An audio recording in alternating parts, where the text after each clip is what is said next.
gods and God knows what else. With any unit basically in a video game, you either are very like strong, so you don't die easily, so you're very durable, but then you don't do a whole lot of damage, or you do a whole lot of damage, but then and maybe you're even fast, because a lot of games also use like agility in that calculation. But you're either doing a lot of damage then and you're weak. So and yeah, the HP, low HP mostly gets accompanied by high attack speeds or high movement speeds. Yeah, which normally goes with agility. Agility that has nothing to do with the agility here, although here you get attack speed from it. But yeah, you basically get a little bit more dodge in there for most games. In this game, they chose to go for intelligence versus strength.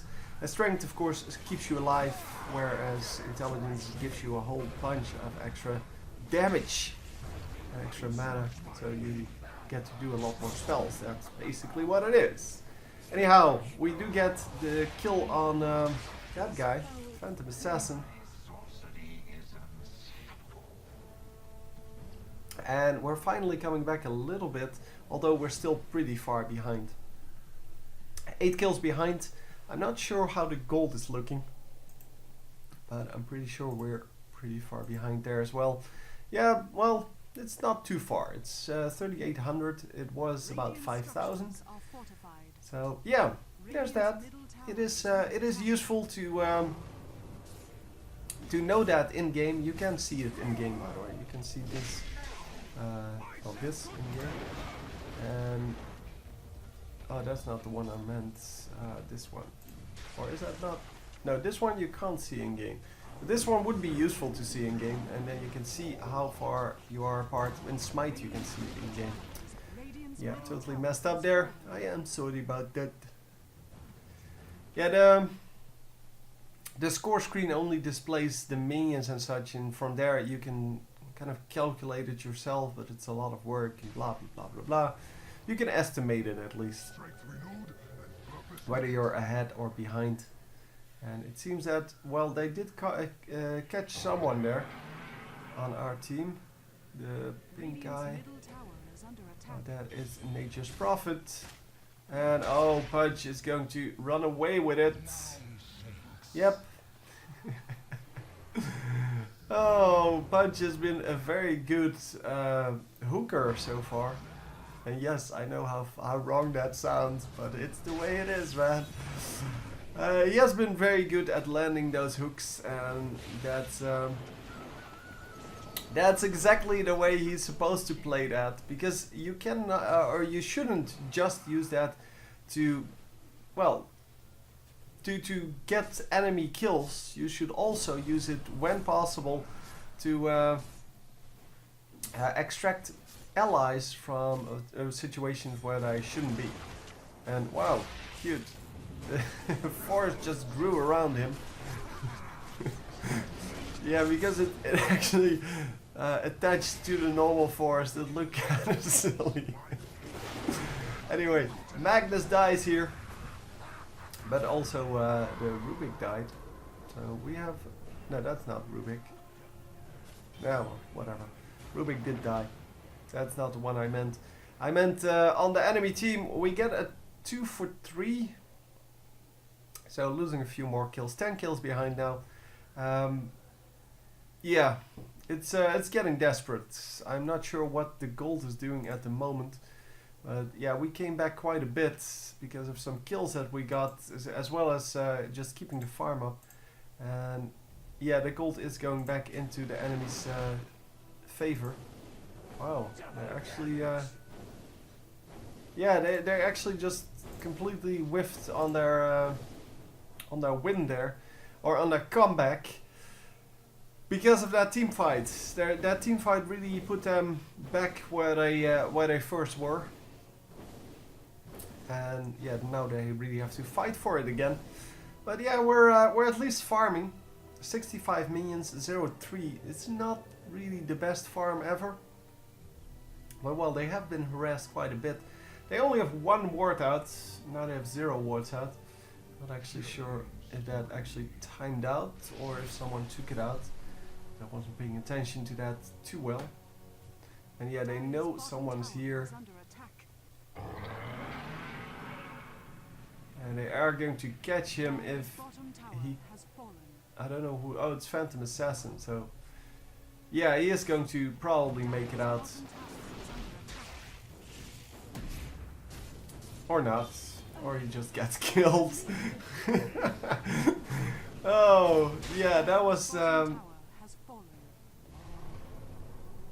There was 3 guys going on the 1 guy, and that means that the enemy team now had the chance to push that bottom lane and get 2 towers out of that. And they may actually pick up this 3rd tower as well. And yeah, that's it's quite a big advantage they got there from just that. And of course, yeah, that was an easy kill for Pudge. Pudge getting a nice grab once again and being all alone in the middle of nowhere with his enemy. He's going to try to do some damage, but is not going to manage to do enough. And he does get killed. So it's a 4-for-1 trade, I believe. Because the Outworld Devourer got killed, but the entire enemy team got killed. So yeah, we're kind of coming back a little bit here.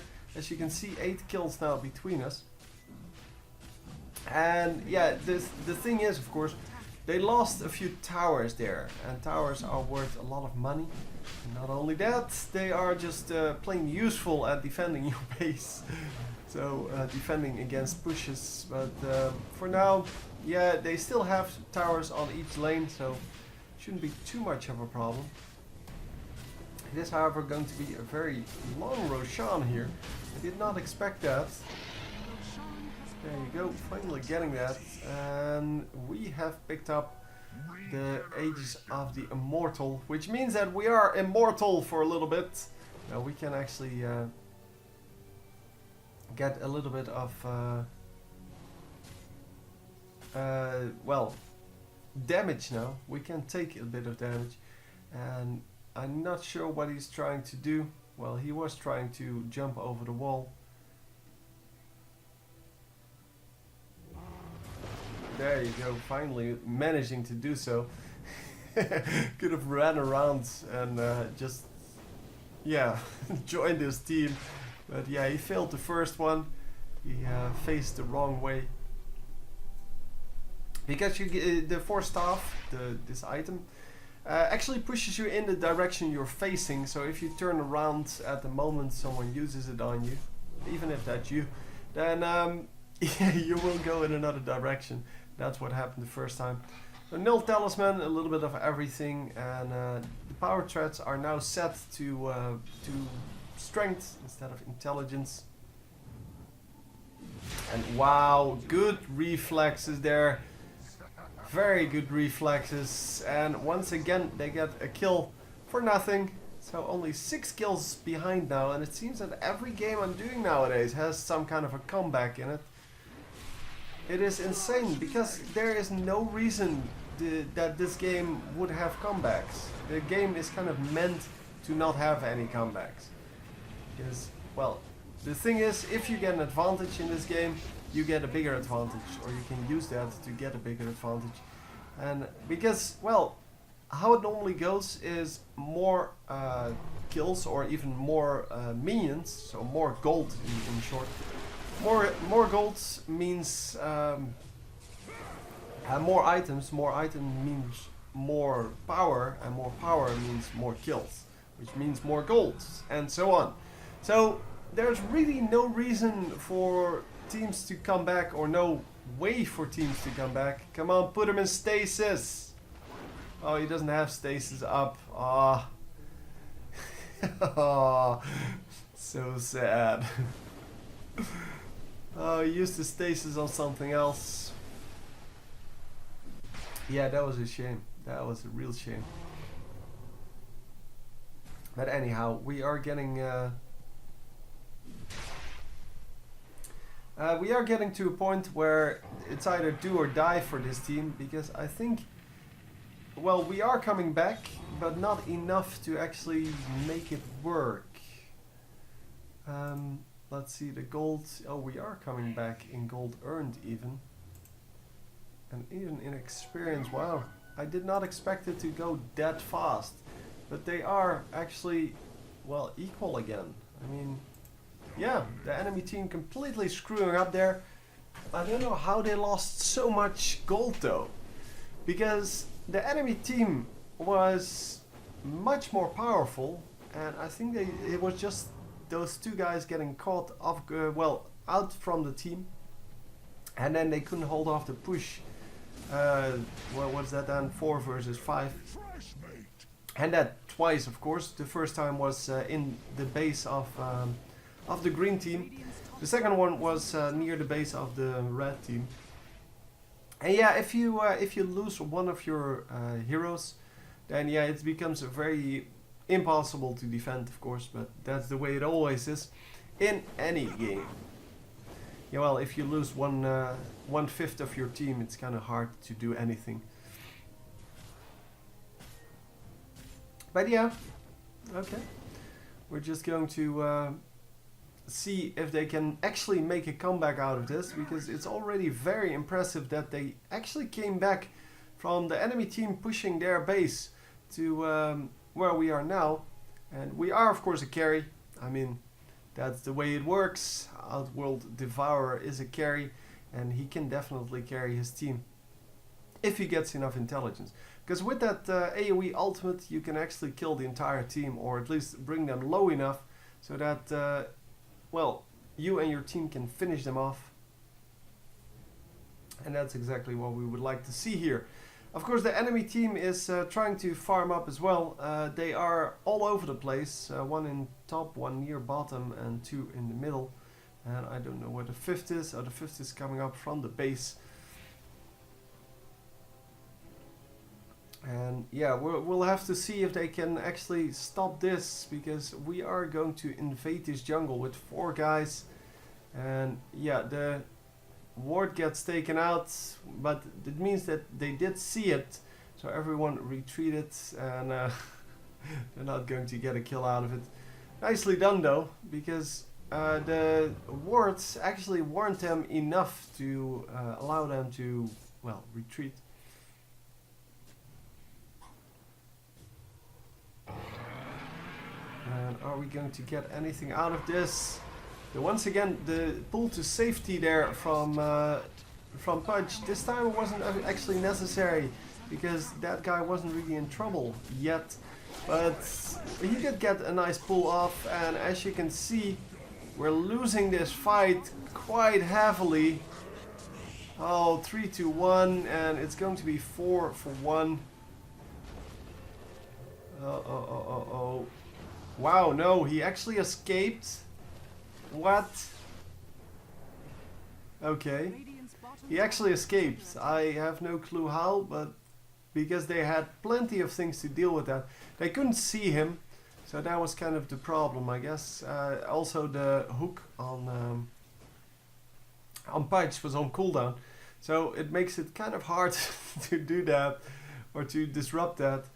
But very nicely done. Nature's Prophet probably farming up quite nicely as well. Let's see how we're doing. Oh, I should look over here. It's 10-4 on the Pudge. And as you can see, we have 3 guys on the enemy team, because we're currently on the enemy team apparently. Yeah, we're 3 guys. Yeah, well, 4 out of the top 5 guys in kills are on the enemy team. And yeah, that is significant.